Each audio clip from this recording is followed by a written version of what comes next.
បាទជម្រាបសួរពុកម៉ែបងប្អូនទាំងអស់គ្នាបាទថ្ងៃនេះខ្ញុំមានមុខម្ហូបមួយមុខមានឈ្មោះថាឆាក្តៅសាច់ទាហ្នឹងហើយឆាក្តៅសាច់ទានេះគឺយើងមានគ្រឿងក្រៅមានចក្រីមានស្លឹកក្រូចឆ្មាមានខ្ញីគឺគ្រឿងក្រៅទាំងអស់គឺយើងអត់បានបុកវាទេគឺយើងហាន់លក្ខណៈបែបនេះហ្នឹងហើយហាន់បែបហ្នឹង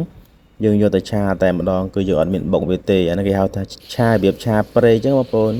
ហ្នឹងហើយម្ហូបមុខម្ហូបមួយហ្នឹងយើងយកទៅញ៉ាំបាយក៏ត្រូវ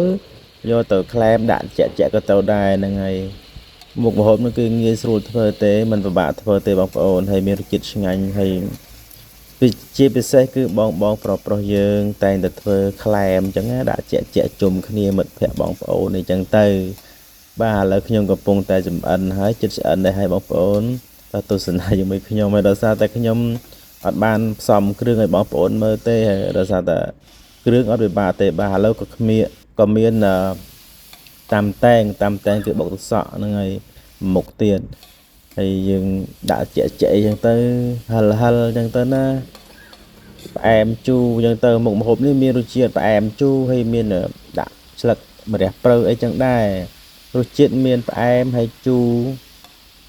តិចចឹងទៅហ្នឹងហើយបងប្អូនខ្លះក៏គាត់ចូលចិត្តជូរខ្លាំង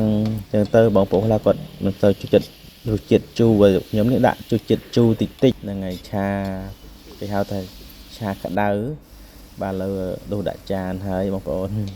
ដួសដាក់ចានដើម្បីយើងយកទៅញ៉ាំជុំគ្នាបានមុខម្ហូបនេះគឺងាយស្រួលធ្វើទេបងប្អូនសម្រាប់ប្រុសគ្នាយើង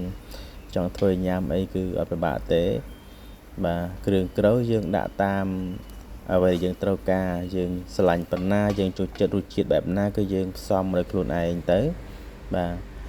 អរគុណច្រើនបងប្អូនអរគ្នាសម្រាប់ការទស្សនាវីដេអូខ្ញុំមានមុខម្ហូបមួយមុខនេះចែកជូនបងប្អូនទស្សនាទាំងអស់គ្នាផងដែរអរគុណច្រើនបាយបាយ